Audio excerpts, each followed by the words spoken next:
and welcome to Live Your Childhood Dream. And I'm delighted today to have our guest Alexandra Gabriel. So welcome, Alexandra. Thank you so much for making it. Thank you for coming along. Alexandra Gabriel is a singer, a songwriter, a sound healer, and lots more I expect you're going to tell me about. And just absolutely delighted you could make it. So, oh, thank you very much. welcome. So the first thing I wanted to ask you a little bit about was obviously your I think is it just your first album is Unconditional. Yes. Which is such a beautiful, beautiful album. I absolutely love it. In fact, I listen to it most mornings. Oh, thank you. Alexandra has just the most gorgeous voice ever. And I wanted to maybe just ask you a little bit about how that came about and tell me a little bit about yourself and sure. Story. The story behind the creation of the first album is quite a long one. So I'm 25 and I sort of wanted, this album has been sort of pushing to be made physical for a long time. Some of the tracks on the album, I actually wrote one of them particularly when I was about 13. And I remember when I actually heard it recorded and I heard it sort of complete for the first time, I think a lot when I was sort of 24 when I recorded last year. And it was a really quite an emotional moment. So it's sort of something that this music had sort of been playing through me, like within me for all that time. And I just kept getting pushed. And every time I would go more into sort of work life in terms of sort of financially making money for myself and things, I would still feel all this music. And it's kind of like, go back, or not back, but, you know. So yeah, it's been a really, really long process. I sort of left, well, I didn't leave home, but I left to go to boarding school, a music school when I was 9, and I trained in ex-cathedral school as a chorister. So I sort of was performing in the cathedral every day. So that was really my starting point and where all the real ambition came from. My mum, who's an amazing musician, and I was her first child, so I was taught the piano from the age of 2. That's incredible. So she really wanted me to be a pianist because that'd been her dream. Mm-hmm. But I never felt that comfortable performing the piano, and singing really wasn't anything that she'd ever done. So it was very unusual for her that sort of she kind of got pushed to, although I still play the piano like to a really good standard, but singing's really my thing. So I'm trying to like whittle down my life story quite quickly. It's all really relevant to the creation of the first project, as I'm sure that anyone that's sort of got to a place where they're able to sort of write their first book or release their first album or do their first painting which is paid for, or I don't know, whatever their dream is, generally takes a lot of energy and like a lot of things need to sort of slot into place for you to be ready to own it once it's created. Because once it's created, it's like it has a little life of its own. I just find it so amazing when, obviously I work at sort of promoting the album myself in terms of performing and things, and I work with people one-to-one just during a week-to-week basis. But I just watch the album. It's always like it has its own little life, because I get like these notifications on PayPal when I've got an album that's been bought, and I can send it out, obviously, so I can see where it's going. So 1 week it's like off to Australia, and 1 week to Cambridge, and then it's off to here, and I just like, oh, you're having quite an adventure there. So it's almost like it was birthed, and it was my honour and like my purpose, I think, to sort of do this first album and bring it into physical form. But once it's sort of set free, it's a bit like a child. It's kind of like you just gotta let it go.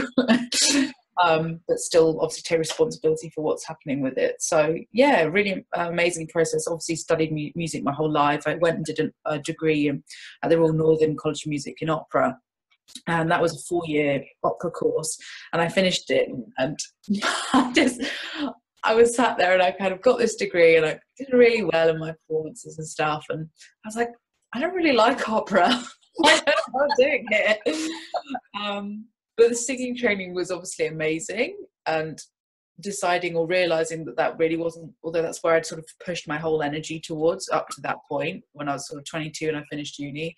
That was when I sort of started to look at different things to do. So teaching music or writing or composing, or so yeah, that's sort of, and every track on the album has a really unique story behind it. And I didn't think that would happen.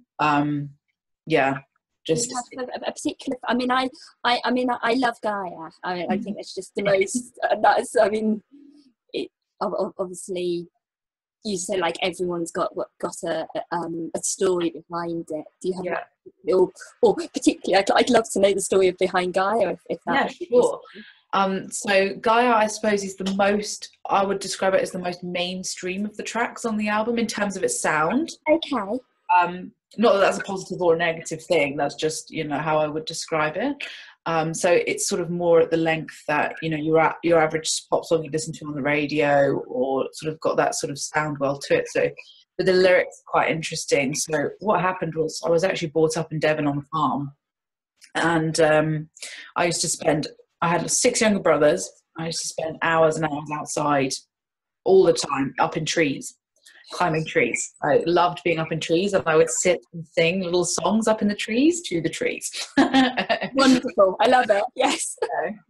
And it feels sad when you kind of like, oh, I should still do that.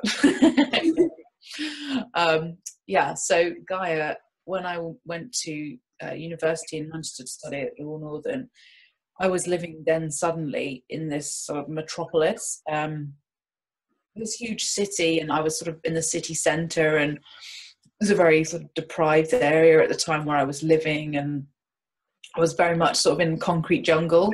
Mm-hmm. And for me, I just found I was so hypersensitive to this process. I found it too overwhelming for me. I actually started to get physically ill quite a lot of the time while I was at uni, because I kind of, it sounds ridiculous, I couldn't cope without the green and the trees. No, I completely understand that. Absolutely, it doesn't sound ridiculous at all. So I think when I started to write Gaia, the lyrics are sort of about, really sort of came through to sort of teach me about how that connection to earth, although it's really vital for us, I feel, always to spend that time in nature. And luckily, Manchester's not that far away from places, just sort of half an hour bike or whatever, train ride to green areas. But I think the words really are talking about how that connection to nature is actually who you are rather than where you are. And that's a part of yourself. So you can actually see that beauty within everything, rather than, just for me, I'd really externalized it as only my connection to being in a beautiful space, like a green space, rather than having that connection all the time as a part of, my natural body being a living organism. Yeah. Oh no, that's beautiful. And I guess there's so many different messages from that song, and definitely. And that's the same sort of thing, like the album has its own little journey that it's going off all around the world. Whoever listens to it has their own process or their own, interpretation, and I love to listen to that too. So I really love it when someone says, oh, this is what I got out of it, and that's what I heard, and that's great. It's kind of, I listened to Elizabeth Gilbert talking the other day, and she I really love her, and she about the same sort of thing. She was saying like how actually once her book is released, it's almost like it's not hers anymore, and how whoever reads it, however they read it, that's great, that her work is done already, so it's kind of what it needs to do for everybody. So if you have a really different experience of that piece, and I'm really happy. No, it makes a lot of sense, and I think that sort of creation, you were talking a lot about it being I suppose non-physical to begin with, like all ideas are. And so did you say that it sort of started when you were about 13? Because obviously one of the main things about this webcast is really kind of going back to what we were doing as children and sort of connecting them, and just exploring it really. I'd say the experiences I had as a child were completely vital to making it happen. Obviously, as a child, I spent a lot of time practicing and playing music on my own generally. Yeah. I used to really enjoy the solitude of piano, particularly as an instrument that you really have to spend a lot of time practicing on your own, whereas singing is more social generally. So yeah, that time spent playing the piano, what I generally would find is, and I still do this now, it's sort of, I would sit and I would feel like I wanted to go and play the piano. It just would be like a really big urge, and I'd go and sit and play the piano. I might play some pieces that I knew really well to start with, all my scales to warm up, and then it was like the music, whatever it was that I was supposed to be playing, would sort of come out of that. So I'd play a piece that was well known, and then suddenly something would go wrong in it. I'd be like, oh, I quite like the sound of that chord, like, oh, and then I'd sort of go off on a tangent with it. That's how I would create the music. So yeah, I think that the one that's called In Paradisum is it's basically about connecting. It's about the soul's journey through death, connecting it to paradise or the angelic realms. So it's usually performed at the end of I'm really sorry, I think it's a Catholic mass. Yeah. In Paradisum, and it's normally the last piece of music that's sung, and the words sort of depict the angels coming down to lift the soul up to heaven. Oh. So obviously I've been introduced to all that sort of Latinate text, being a chorister in the cathedral. Yeah. So yeah, am I answering the question here? Yeah, no, you absolutely are. No, it's fascinating, and I really do connect that idea of the piano. I also played the piano as a child, but not to the same level. But you can just start exploring the music in that way, can't you? And yes, that sort of solitude of the piano, and then you do tend to sing. You say you're never really going to play the piano with somebody else unless you're doing a duet, I suppose. Yeah. But, no, absolutely. I was sort of exploring your website a little bit more, and I'm particularly sort of interested in talking about the angel singing, and again, you said that sort of started as a child. Okay, so more about the like sort of holistic sort of thing. Yeah. Okay, so I've always been quite open, sort of extrasensually. Is that the right word? Extra. Yeah, I guess the most common word for it is sort of psychic abilities, but I didn't see it as that because it's just part of my life. Like we most of us have hair on our head. That's just what we can see with our eyes. Which is the same process. So again, it started for me like as a very young child. I always felt very connected to, again, it was flowers generally, and being outside and like feet on the ground. And I would be really in my own little world. I had fairy friends and, all sorts of invisible people who were part of my day-to-day life. And my mum just got used to it because first of all, there were three of us, and we would all be just chatting about the man in the back seat, and we'd all see him the same way. And she just got so used to it. She thought we were all just sort of playing games, but it got to a point where we got sort of a bit older, and sometimes as a young child, if you're quite open, sometimes visions or like beings will come into manifestation because they think you're they feel your light energy as a child, and they sort of see it as the light, or they're a bit confused. They want to go to the light, but they confuse the child's energy as the light. There's often children who get kind of a bit scared sometimes because there'll be a being that comes through, maybe someone that's passed on that didn't manage to move to the light straight away after death. So they'll go and visit these children. And as a kid, my brother was particularly open psychically in his clairvoyance, so he was able to see things on next other planes. And come downstairs like, oh, there's a man in the bedroom, there's a man in the bedroom. And she would just be like, what's going on? I don't know what to do with these children. So it got to the point with my mum where actually now she ended up having 5 children who were all able to see these things. So she was sort of like, right, there must be something in this for me. Like, why have I been given these children? So actually now what she does is it sent her on a very sort of personal spiritual journey, and now she runs crystal children courses and things to help people understand their children if they're expressing those things, because although like some people would describe it as imagination, but for the child it's so very real, it's very present. And I think we lose that as adults. Like we don't trust our imagination anymore. What we see is our imagination. Yeah, I think that's just the realms of the mind and the realms of the psyche, which are extremely powerful.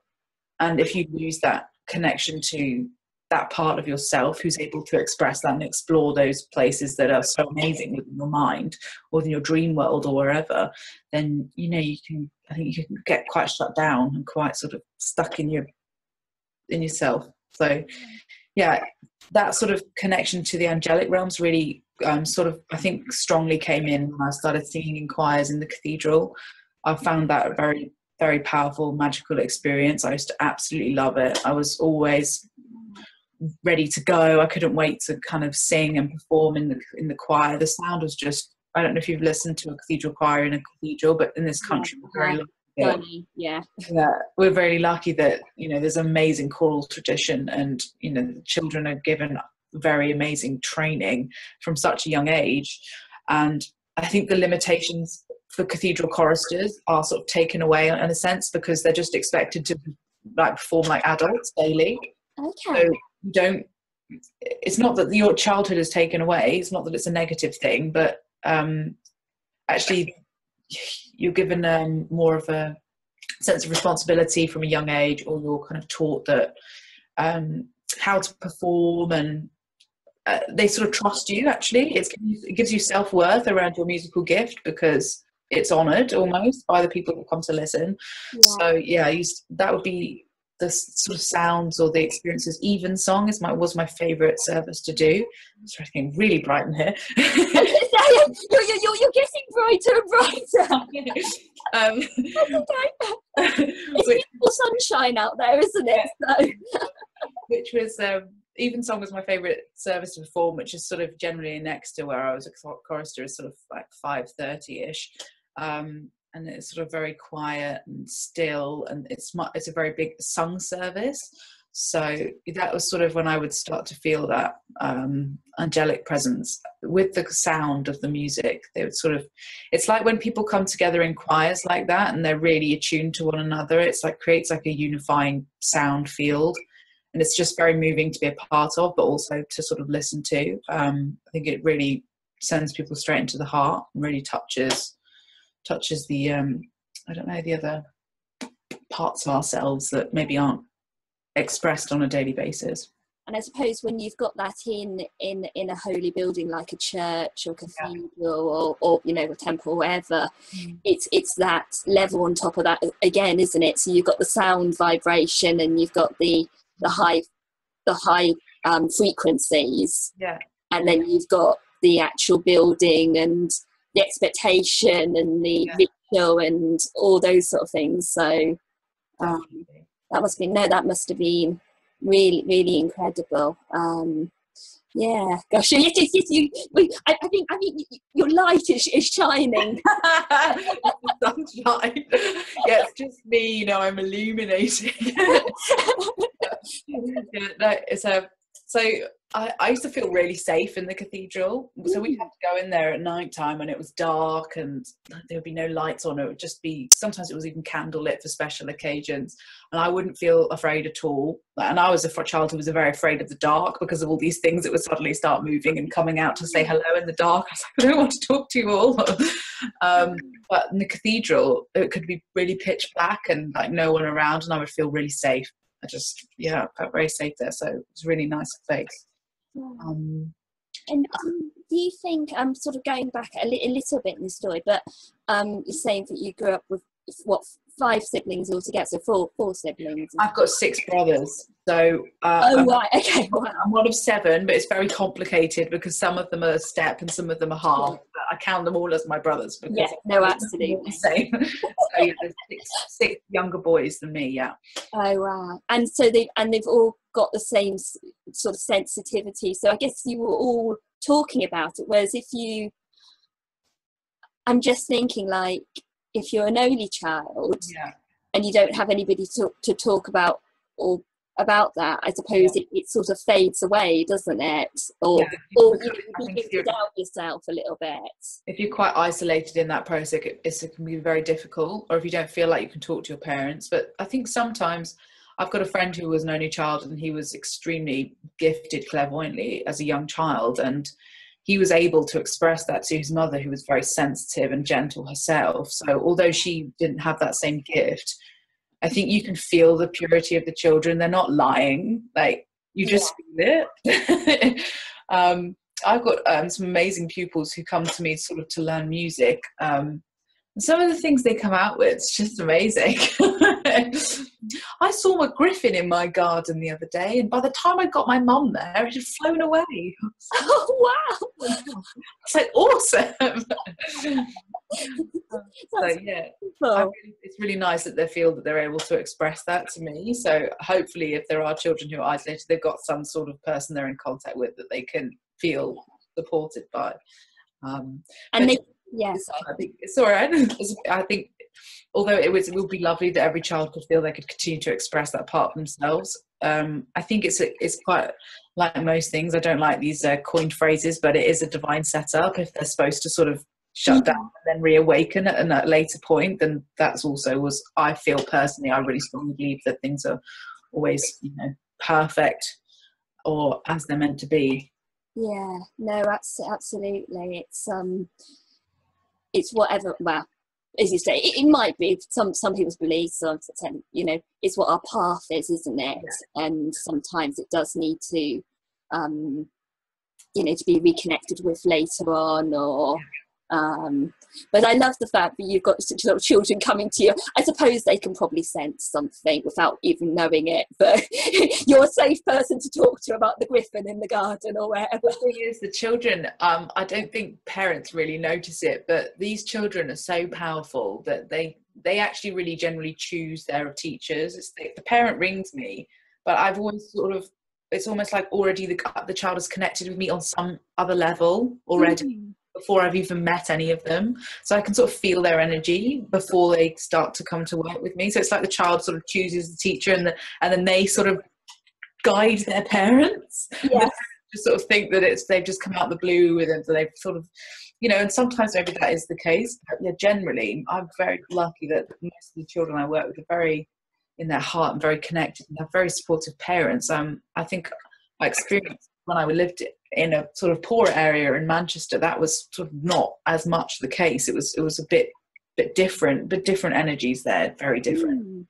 But yeah, so in my where I work with children, generally, even though it's teaching one-to-one, I sort of explain it as music therapy. Because, for example, if I have somebody coming for a singing lesson, we have to work with so much more than just their singing lesson. It's kind of difficult to explain, but we sort of have to work on their self-confidence, their posture, their breathing. Yeah. When you sort of sing, you're really exposing your sort of pure self through your voice. And to do that, for some children in front of their sort of peers or their parents even, it's a very vulnerable place to be. With the piano, you can sort of hide behind your piano to a certain extent, and for my other instruments of cello, you can sort of hide behind it. But when it's a voice, it can really be a great platform for building so many other things, just like any art can, if you kind of really go into it, I believe. But yeah, so definitely I sort of more describe it as music therapy. The children like to sort of, they feel relaxed in a one-to-one situation, and they're practicing and they're able to sort of converse, and they feel like, it's just really nice to be able to hold that space. And I work also as a frequency healer. So I don't do that sort of as part of their music lesson, obviously, but separately I work with people sort of to help them shift energetically in their body, and I do that through sound and frequency. But obviously sound and frequency can be just sort of the words that you're using to speak or being guided to say. Generally what happens with that is I sort of start to feel, it's almost like a little bit dizzy, and I can feel this sort of energy coming into my body, and I'm talking, but I'm not really in any control of what's coming out. Not in a negative way. No, I'm fascinated. Carry on. It's described as channeling, so that's a sort right. of, yeah.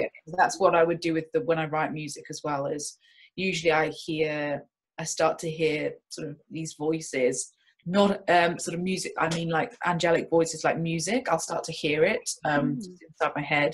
And if I don't sort of go and write it down, it's like they just get louder and louder until it's like in your ears, it's like la la la la, really loud. Like, listen to me now. Exactly. Until I write something like, right, okay, fine, I surrender. I'll just write something down, okay. And then it sort of will build up and build up again until the next thing's ready. I have a friend who's a very, very gifted healer, and she explains how sometimes if there's like a message for her, and she doesn't want to receive the message sometimes because it causes, once you've kind of got that piece or that message, it causes an impact in your body and in your life sort of. So if I've got a piece of music, I've then got a responsibility to do something with it. I don't want to listen to the music that's coming through, because I'm like, no, don't want to have to go through putting that into physical again. Although that's sort of my greatest joy. It's also, I think anyone who follows something that they really find so amazingly they're passionate about, like for yourself, I'm sure you find the same with your storytelling. Everyone's like, oh, it's so great that you're able to follow your passion. It's like, absolutely it is. But it sort of brings up the biggest purification for you on every level. If you're doing, I don't want to be a, what did Liz Gilbert describe it as? Sort of a passion junkie, or I know, yes. She said she was going to stop telling people to follow their passion, because not everybody has one passion, and that life was like, she's right. But if you find things that you're really interested in, and you start sort of trying to make your living from that or working with that, you'll find that it's the biggest purification. Because I've done both. I've worked sort of doing normal jobs, I would say. Mm-hmm. And I've worked doing, obviously now I work more and more as much as I can in line with how I feel, or in truth with what I feel is good for myself, and what I'm able to give through my gifts. But I have to say that to bring that first album out was just a lot, because I think it was great that I independently sort of funded it and project managed it, all these sorts of things. So I had to learn how to do so many things whilst trying to connect. So it was like one foot in the spiritual world, one foot in the business world, and anchoring that in for me is the hardest thing, because although I'm business minded and I have got that sort of ability, I prefer to be off with the fairies in the spiritual world. Like, oh, I'm just going to write some nice music today. It's like, oh, I think that's where so many creative people sort of don't fail, but they struggle, because generally creative people, we can't have these 9-to-5 restrictions, because that just gives us no room for receiving our creativity or receiving our sort of projects. But then we also have to pull ourselves into our sort of more masculine self, or else our gift is never going to go anywhere. And I know it's going to be like a lifelong process of working on that for myself. Managing, bringing the creativity in line with the physical action of making it present in the world. That's a real key for people who are creative, because we're so it's all an ether, isn't it? It's all sort of, I completely understand that. I think it is such a big challenge, is that sort of from the ether into the physical, into the world. I say that if there's any children or young people listening who are sort of trying to decide what to do in terms of how to make their dreams sort of manifest into their job in the future, there are some really fantastic courses starting to come out which are reflecting this need for both business acumen and creativity. Some really good university courses. So I've got a friend of mine who I went to university with, and he did fantastically well, self-managed himself, did 3 albums, was on the Classic FM top album chart, and he'd sort of done everything himself, including PR and just everything, and got himself into the sort of Classic FM top charts. And he teaches business management for musicians as part of a big course at can't remember which college it is. Send me the details. We'll put it in the link or something. Yeah, I think definitely look for that. If you're looking for somewhere to go and study creatively, look that they're going to support you to work with your business self, because although things still do happen where you get taken off by a management and they'll do everything like that for you, 9 times out of 10 that very rarely actually happens, and not to say that that's not a possibility for people, because it is definitely, but I think prepare yourself to have to do a little bit of admin and or a lot and learn how to be a PR person and learn how to be a marketing manager. But also, this is sometimes seen as a negative thing, but if you imagine sort of, if you do get to the stage where after you've done that for yourself, someone's then able to manage you, for example, a lot more than sort of the average maybe 15-year-old who's been taken off by management and this, that and the other. You'll be able to it'll be more authentic to who you are, because you'll actually know what everybody's talking about. Right.